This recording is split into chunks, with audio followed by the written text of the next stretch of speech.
Welcome to the Actionable Futurist podcast, a show all about the near-term future with practical and actionable advice from a range of global experts to help you stay ahead of the curve.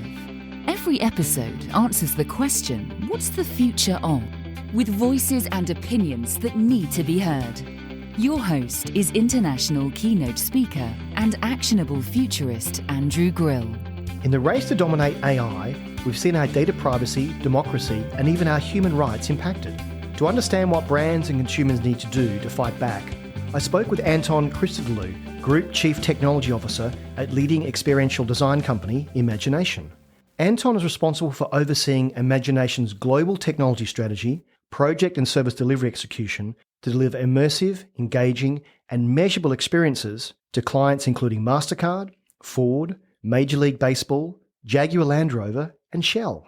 Anton is a co-founder of the Trust 3.0 initiative, a data privacy advocacy group convening the brightest minds in privacy, AI, and technology to champion responsible innovation for a safer society. I'm proud to say that I'm also part of this timely initiative. I started our discussion by asking Anton more about Trust 3.0 and why it's been set up. Trust 3.0 really came out of a gap in the market in terms of how data privacy is being addressed in the current landscape. There are a number of privacy advocacy groups helping consumers protect their data. What we really believe is in order for this to be implemented in the way that it needs to be, we need to make this accessible and practical for brands particularly, but companies generally that are dealing with, I would say huge amounts, but any amount arguably of customer data and ensuring that they are doing it in a way that is transparent, fair, and essentially enables a customer to feel comfortable interacting with the service.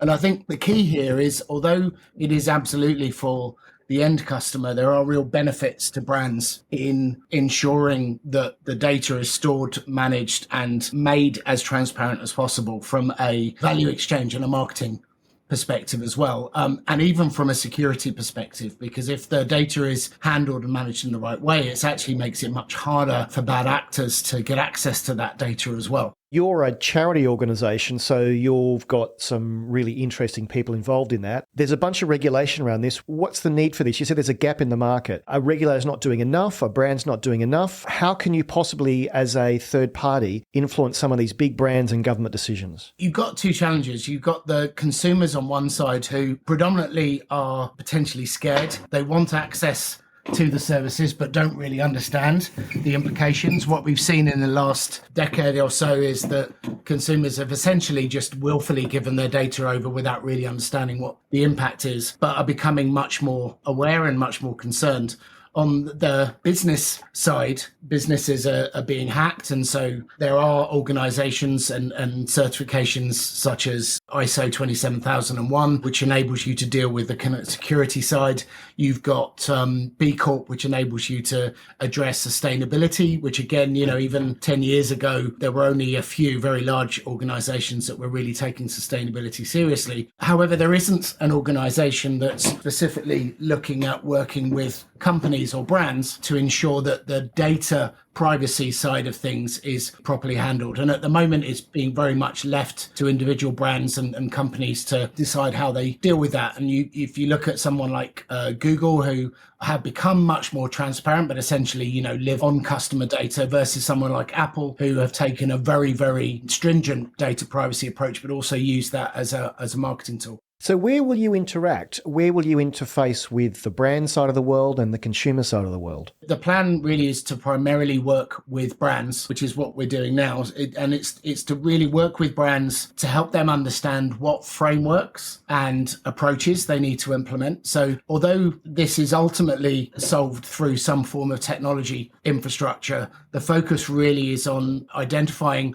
what are the frameworks, what is it that you need to implement in order to ensure that your customer data is stored in the right way, it's controlled in the right way, that there is transparency around the way that data is being used. And then once you've kind of built those frameworks, depending on what their particular service they're providing, is looking at then how you implement a technology framework that enables that to happen, not at a kind of regulatory level, but basically within the layers of the services that you're using, so that obviously there's still a layer of ensuring and making sure that those services are correctly implemented. But once they are implemented, brands can feel a lot more confident, a lot more comfortable that they are managing and using customer data in the right way. And more importantly, they can then start talking about that to their customers to say, if you are interacting with us, if we're providing a service to you, we are doing it in a way where we are protecting you, we're protecting your data. How far they take that is entirely up to them. They could go for a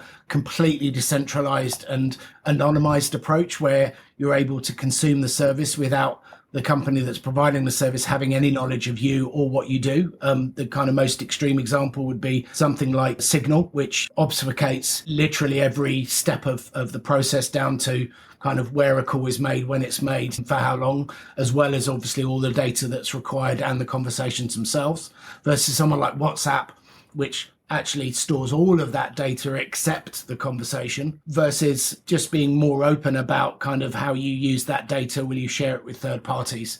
And we're kind of at that point at the moment, is that most companies now have some sort of privacy policy. They're encouraged to make that privacy policy as clear as possible, although most people still don't read it or even understand it, however clear it is. And even if they do, typically, as best as you can tell, the main question is, are they sharing it with a third party, or are they just using it for their own purposes? This takes it a lot further and makes sure that they're only essentially using the data they need, potentially only using the data at the point that they need it. And as I say, it may even be that the data they're using is completely anonymized. So they're using it purely at that point to provide the service. And then essentially they'll just continue down that path. What they provide as a value add is the service itself, not the mining and exploiting of that data in order to use it for any other purposes. How would you describe Imagination? Are you a marketing agency? We're an experience design company. We have been designing and building experiences for brands for over 50 years. We started predominantly in the sort of automotive space to some degree. We launched the original events at the Millennium Dome, the O2. We did the New Year's Eve celebrations for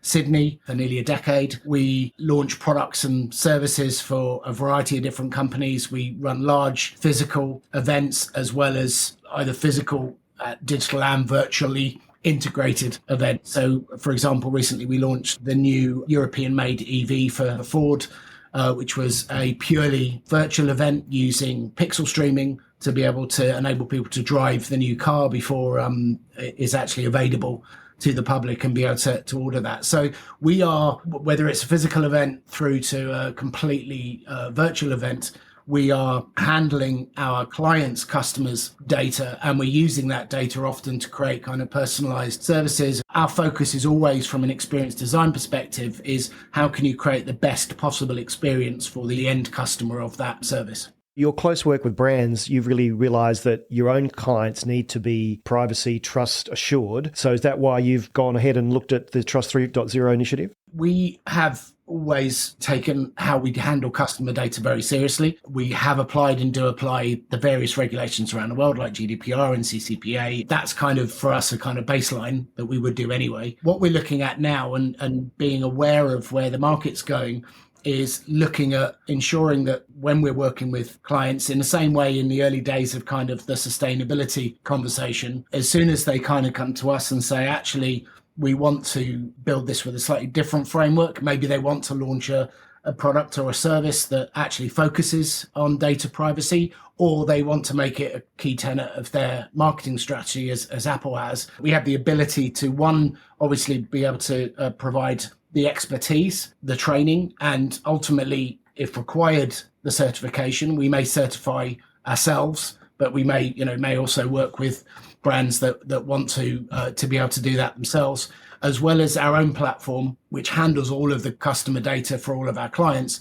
We want to be prepared for the future and adapting in advance of what's coming rather than being reactive. You mentioned before decentralized systems. I'm really interested in decentralized identity, also called sovereign identity. So where will the decentralized identity platform where consumers control their own data, where will that fit? And will platforms like this give consumers the power back of handling and managing their own data when it comes to trust and privacy? One of the reasons that I got involved with and one of the co-founders of Trust 3.0 is this is actually for me a decades-long passion around decentralization. Decentralization and the way in which it empowers users has been something that's been talked about for probably at least 20 years, but certainly the last 10, 15. However, we weren't in a position, the very broad way, the internet itself was still dealing with much simpler challenges like how do you stream a video to a browser, which obviously we all do and enjoy now, but that took a surprisingly long amount of time to fix. Consumers generally don't necessarily want to own the data themselves. The analogy we used recently is you might want to rent a car. You don't necessarily want to own the car, but you do want to know that the car's insured, that you can drive it safely. I think a lot of consumers don't necessarily want the hassle of total ownership, although they should definitely be given that option. What they do want is to know that the data is being handled in a secure and transparent way. And going back to your question on decentralized identity, there's real benefits to having completely decentralized identity. And I would go further as to say having anonymized, decentralized identity so that you can essentially prove who you are and that you have the ability, for example, to pay for a service or to consume the service safely without necessarily the service knowing exactly who you are. If a bank has $1 trillion in the bank, then that's a much more attractive target for somebody to come and steal all the money from that bank. If there is actually 1 trillion banks, all with $1 in it, which essentially is the kind of principle of decentralization, decentralized data ownership, the attack vector is much, much harder. It's much less attractive. And therefore, brands are less likely to see the kind of data hacks that we still regularly see. I mean, I think there was another recent big data hack. Individual users can be more confident that they've got control of their data, while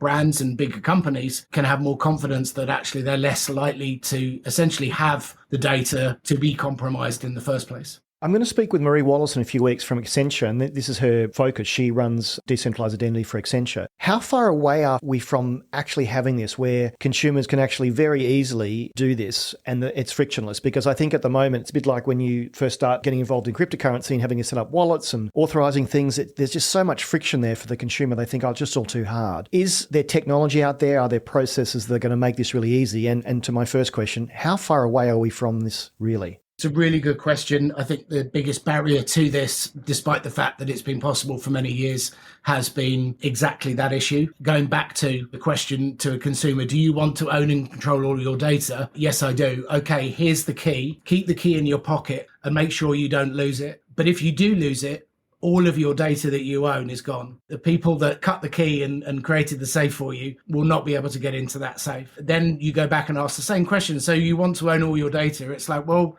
yeah, but could you just hang on to the key for me or a copy of the key just in case I lose it? And I'm like, well, we can do that. But bear in mind, then you might own the box and the key. But if we wanted to, we still have the key. And so Apple have done quite a nice job of addressing this. And I only refer back to them because they're one of the few big players that have implemented this, is they actually give you both options. They do store your data within essentially a not necessarily decentralized, or you could argue it is decentralized, but within a kind of data store. They lock it and they create a key, and then they offer to keep that key in your iCloud account, which you still have to unlock with a username, password, and various other things. But, in theory, there is still, an ability for the service provider to be able to unlock that service in some way. They give you the key and you have to store it. And then they basically get you to agree that if you lose that, then you've lost everything.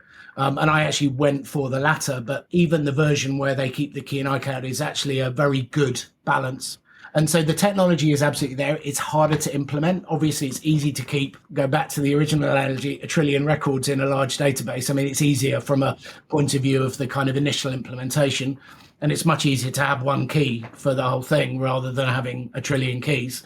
The whole management of those different data stores and the way you access it is more complicated. However, the technology does exist. It's fairly well established. There are a number of different approaches to doing that. There are also, a number of kind of fairly well tried and tested ways of implementing that through two-factor authentication and device authentication and so on. And so there is a way to implement this that gives a considerable amount more control back to the consumer or to the individual, while also enabling them to continue to consume those services in much the same way as they do now. I mean, no one, I think, would argue, unless they've lost access to their Apple account, that on a day-to-day basis, they see any difference in terms of the way all of that data is stored. But nonetheless, it is actually quite well encrypted. And that's why, companies like Accenture, of course, are well positioned to implement this. I think one of the challenges with this is that we do not replace one poor system with another poor system. And there is a risk that large organizations at that kind of final area where they've implemented everything just right, and then somebody goes in and says, well, let's just leave one master key under the mat just in case. As soon as you do that, you destroy the entire, it's kind of basically pulling the rug from the entire system. So if you implement it, you have to commit to it. You also have to make sure, and this is where things like open source comes in, is make sure that the system that you're implementing is one that you also relinquish some control of. So you may use it, you may support it, you may develop it, you may charge for providing services and everything on top of it, but you need to make sure that the system itself is part of the internet. It is an open framework that everyone can use and contribute and build, that truly gives us that control back without any back doors. And that's my biggest concern at that last piece, is that the worry that, wait a minute, I'm actually giving up control, which is fine. As humans, when we have control, we naturally quite like to keep it. Trust 3.0 have just released a report. Maybe we could talk about some of that. The first thing was around implicit data. So first of all, what is implicit data and why is it important? What should we be doing with it? So implicit data is all of the data that's basically being collected before, during, and after you consume